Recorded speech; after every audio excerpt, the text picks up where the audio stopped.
In October 2025, thieves walked into the Louvre in broad daylight and, in under 8 minutes, made off with 8 of the French crown jewels. Months later, not a single one has been found. It was one of the boldest museum thefts in history. But it was not the most important one to happen inside these walls. Because more than a century ago, another thief stole something from the Louvre. And instead of destroying a treasure, he accidentally created the most famous painting on Earth. This is the strange story of how the Mona Lisa was stolen, and how the theft is the very reason you know her name. Start with something that sounds impossible. In 1911, the Mona Lisa was not yet the Mona Lisa. Art historians admired her. Leonardo's portrait had been praised for centuries by critics and poets. But to the ordinary public, she was just one more old painting on a crowded wall, hanging quietly between a Correggio and a Titian. People strolled past her without stopping. That is about to change because of one man in a white workman's smock. His name was Vincenzo Peruggia, an Italian glazier working in Paris. And crucially, he was an insider. He'd worked for the very firm the Louvre hired to fit protective glass over its paintings. He knew exactly how the Mona Lisa was mounted and exactly how little stood between her and the door. On Monday, the 21st of August 1911, the Louvre's weekly closed day, Peruggia was already inside, dressed like the maintenance staff who filled the empty museum. He walked into the Salon Carré, lifted the painting off its 4 iron wall pegs and carried it to a service staircase. There, out of sight, he took it out of its frame and its glass case. The legend says he hid overnight in a broom closet.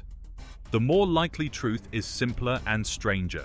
This small man wrapped a priceless 500-year-old panel inside the smock off his own back, tucked it under his arm and walked toward the exit. A door stuck. A passing plumber, thinking nothing of it, unlocked it for him. And Vincenzo Peruggia strolled out of the Louvre with the Mona Lisa under his arm. Here's the part that tells you how invisible she really was. Nobody noticed she was gone. Not for a full day. It wasn't until the next morning that a painter named Louis Beroux set up his easel to sketch her, and found only 4 iron pegs and a pale rectangle on the wall. He asked a guard. The guard shrugged, probably upstairs being photographed. Hours passed before anyone realized the most valuable thing in the building had simply walked out the front door. And then the world lost its mind. The Louvre closed for a week. The border was watched, trains were searched, the head of security resigned. Newspapers ran the empty wall on their front pages day after day. And that empty wall did something no painting had ever done.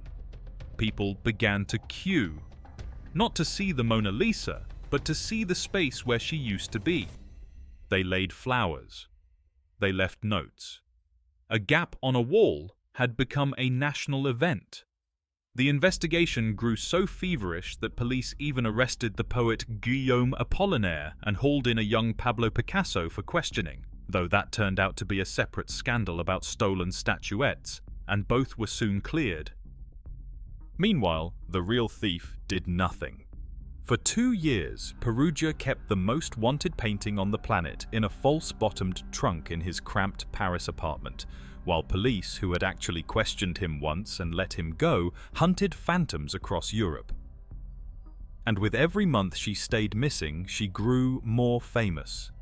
Her face went around the world on postcards and in cartoons.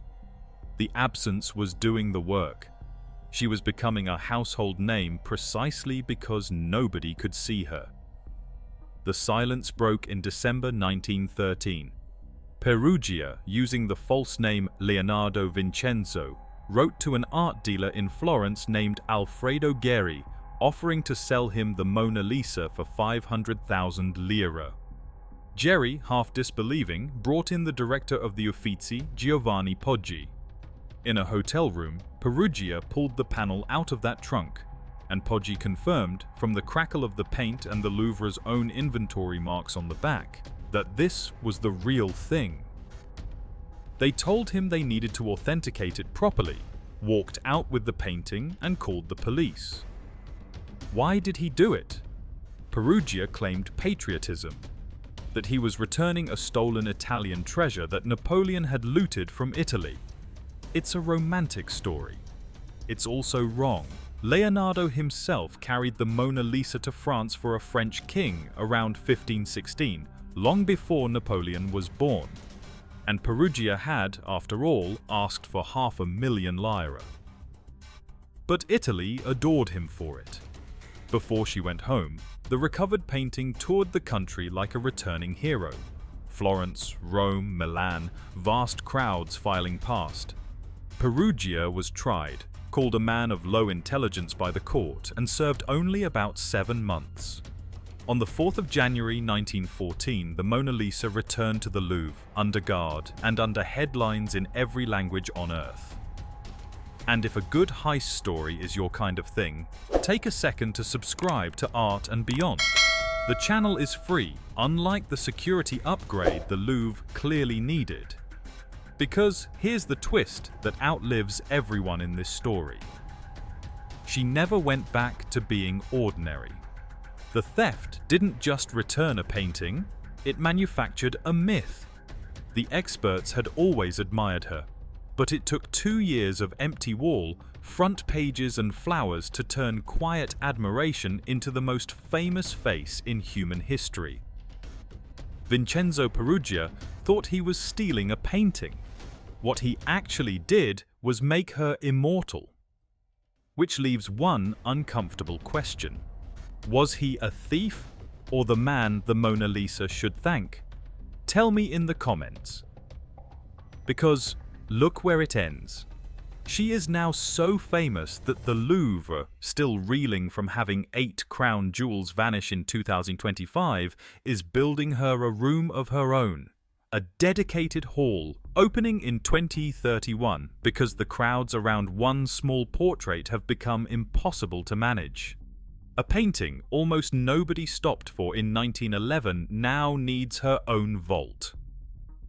The jewels of 2025 are still missing. But the theft that mattered most gave the world its most famous face, by taking it away. If you want another Leonardo whose story is stranger than its price, watch our video on the Salvator Mundi next. Until next time.